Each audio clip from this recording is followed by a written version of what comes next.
begin with breaking news in the legal case that would determine who owns the Timberwolves. The news coming down in just the last 20 minutes, ruling against Glen Taylor, saying he cannot cancel a sale to Alex Rodriguez and Marc Fox 9's Ahmad Hicks joining us now to bring us up to speed.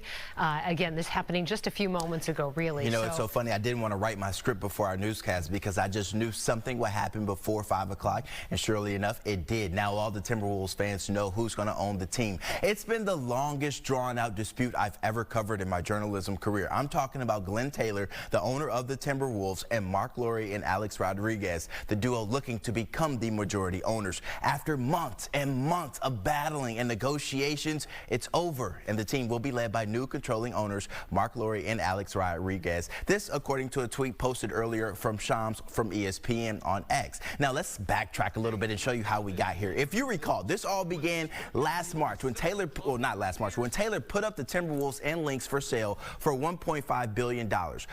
And Rodriguez jumped all over that and purchased 36% of the team and 2 out of the 3 payment installments. But Taylor told our Jim Rich they met the 2 previous payments after he made some modifications that benefited them. But when it came to the final $600 million payment, Taylor says they broke the contract, forcing him to take the team off the market and keep it in the family. And Rodriguez countered, saying in a statement to ESPN back in March of 2024, quote, Glen Taylor's statement is an unfortunate case of seller's remorse, and that is short-sighted and disruptive to the team and the fans during a historic winning season, end quote. Now, in a one-on-one with sports director Jim Rich, Taylor was asked about those seller remorse comments and if things have become somewhat personal. This was his response.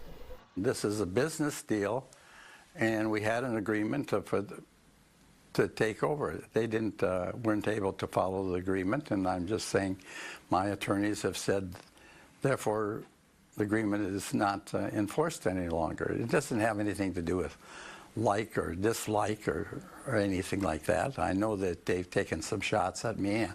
I prefer they didn't, and I won't against them.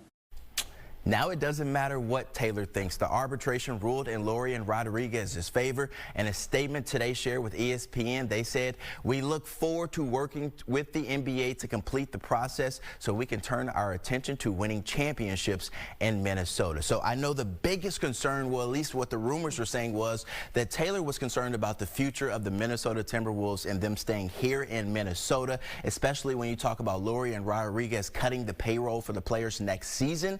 But I guess we'll just have to wait and see.